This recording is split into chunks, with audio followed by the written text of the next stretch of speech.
friends, and welcome back to Cartoq. Now SUVs, no matter which segment, have been becoming very popular in the Indian car industry in the last few years. For example, the 30 to 40 lakh rupee bracket. This one is ruled by the Fortuner and the more comfortable Endeavour. Of course, there's a cheaper Volkswagen Tiguan as well. And lately, Skoda joined the same party with the Kodiaq. Only one version on sale at 34 lakh rupees ex-showroom Delhi. It may seem expensive as compared to the rivals, but this one is fully loaded, and we mean it. So the big question, can the Kodiaq hold its own against the rivals? Well, what are we here for?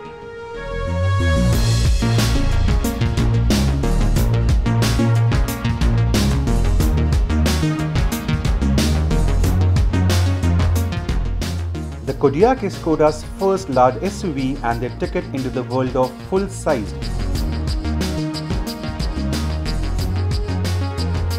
7-seater 30 to 40 lakh rupee SUVs. This is a segment where size matters, and the Kodiaq manages to play rather well. It's 4.7 meters long and has more width than even the mighty Fortuner, which gives the Skoda massive road presence. And by the way, this one gets its name from the Kodiaq bears found on the Kodiaq Island near Alaska. Skoda looks smart and impressive. It doesn't offer the bulk or muscle of typical large SUVs and does wear the corporate suit rather well. And then there is the imposing front end, thanks to the butterfly grille with 5 vertical slats on either end and the sharp headlamps with integrated DRLs, which also double up as indicators and look beautiful while doing so. The side profile is neat with straight lines, though the roof does slope down towards the rear. Trinity alloy wheels fill the arcs properly and look premium, gelling in well with the character of the SUV. The rear is sharper than the front, and this is due to the tail lamp design, and thankfully chrome treatment has been left out. That said, we would have loved a twin exhaust outlet setup at the rear for a sporty touch. We also like the rear 3/4 profile, which showcases the crisp crystalline design theme. Overall, the Kodiaq does look good and managed to turn quite a few heads during the time we had the car with us. Time now to check out the interiors.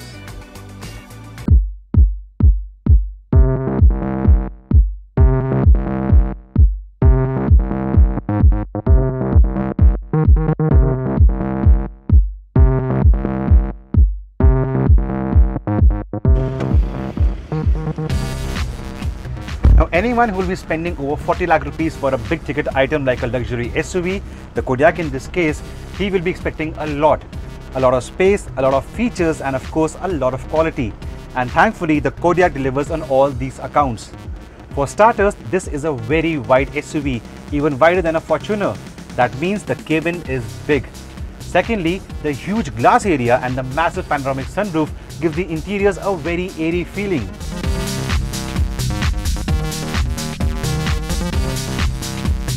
Now, in terms of quality, Skoda is known to make very good cars with a premium and an upmarket cabin. For example, the Superb, and the Kodiaq is no different. And this includes the touch and feel of every single panel, be it the wooden inserts, the top shelf, or even the way the buttons work over here.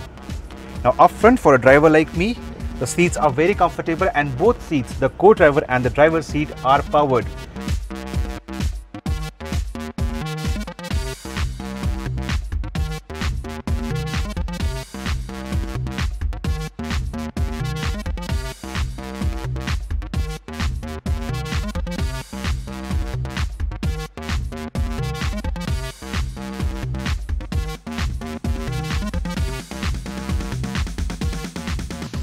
The Kodiaq in India is only available with one fully loaded version, but that said, there are two important omissions.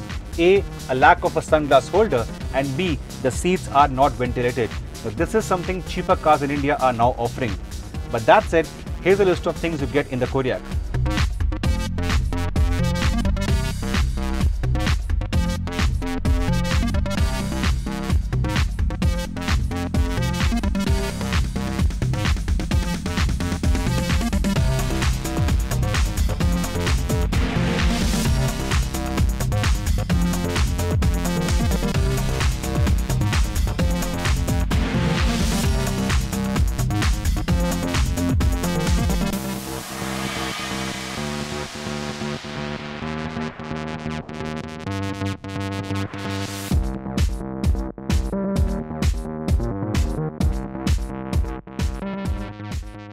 Now the Skoda Kodiaq plays in a segment that will see a lot of chauffeur-driven buyers, and in this regard, the second row is a great place to be.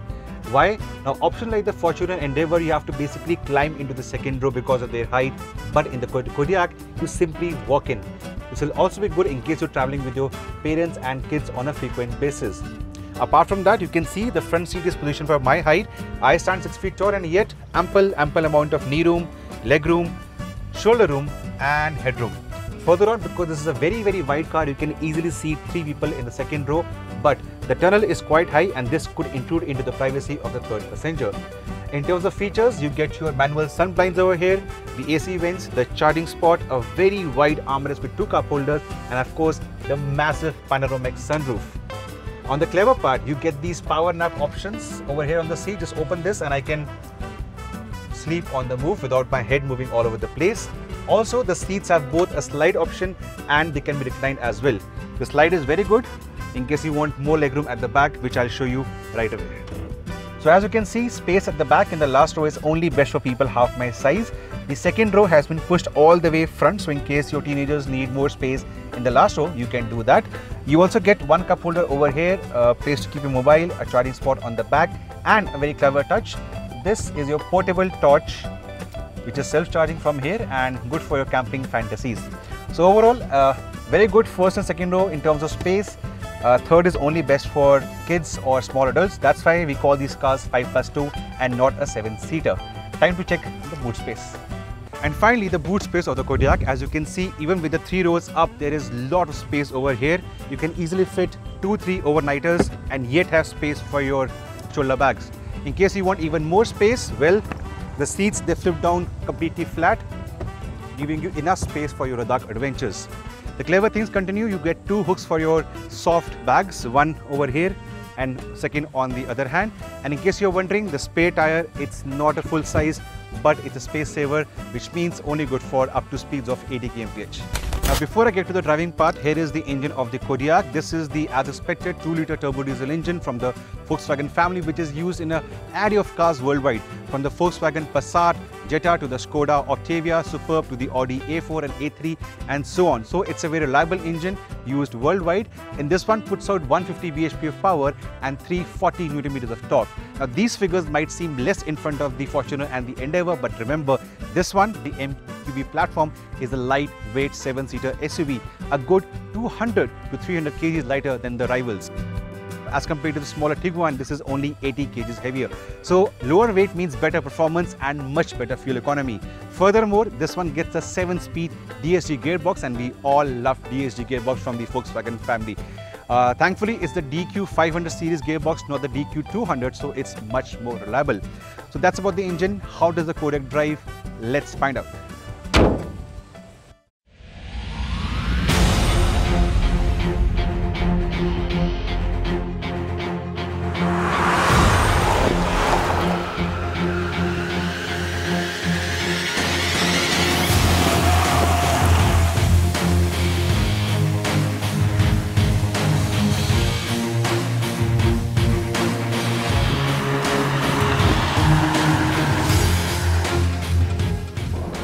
As I told you, weight is an important factor for parameters like fuel economy and performance, and in real world driving conditions, in spite of those figures which may seem less as compared to the rivals, the Kodiaq has excellent performance. I'll start with the modes. You have 5 modes to play with. 4 are predefined and 1 is custom, which can be configured by the driver as per his requirements. The 4 modes are Eco, Normal, Sport and Snow.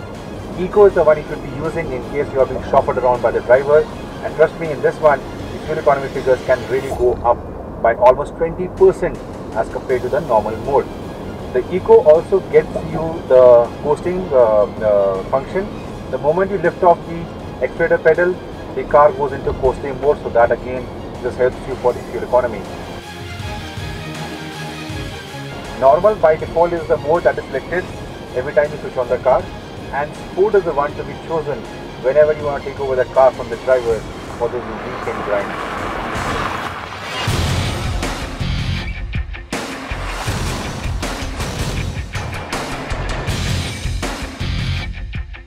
In terms of city driving, thanks to the brilliant 7-speed DSG gearbox, you don't really have to hunt for the torque. You don't have to wait for the torque to come in. So slow speed drive, like in typical rush hour, which I'm doing right now, when you're doing 30, 40, 50 and you want to build up speeds immediately to overtake slow moving traffic, it's very much possible. The gearbox responds brilliantly well. Downshifting 2, 3 or even 4 gears sometimes the moment you go down hard on the pedal.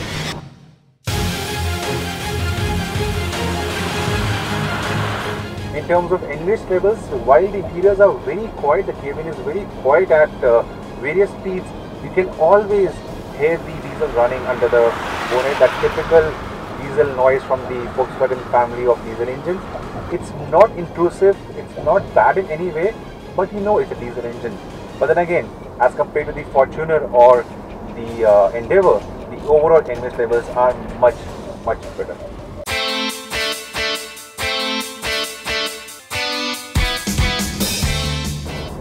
A clever technology used by Skoda is that the mic over here, they will pick up your voice, your sound, and retransmit it immediately to the speaker. So if I need to speak to someone sitting in the third row, I don't have to raise my volume.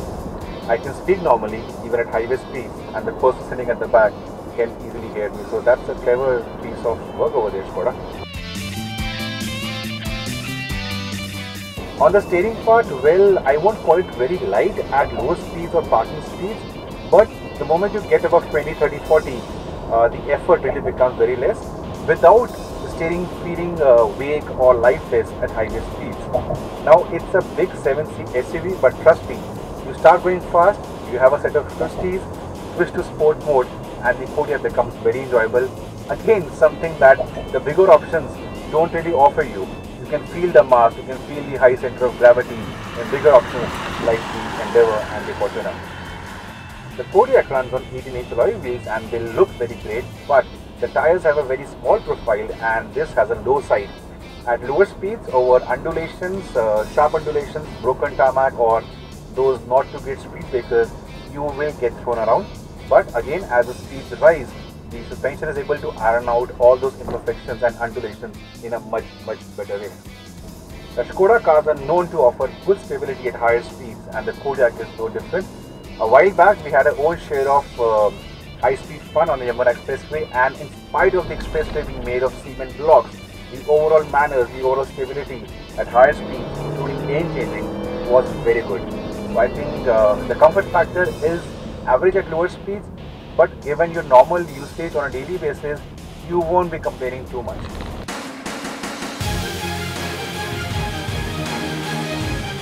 And finally, the braking of the Skoda Kodiaq. Now again, weight plays an important role.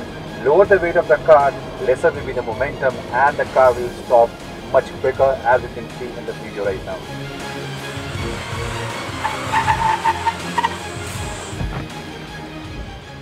So there you go, the Skoda Kodiaq for you.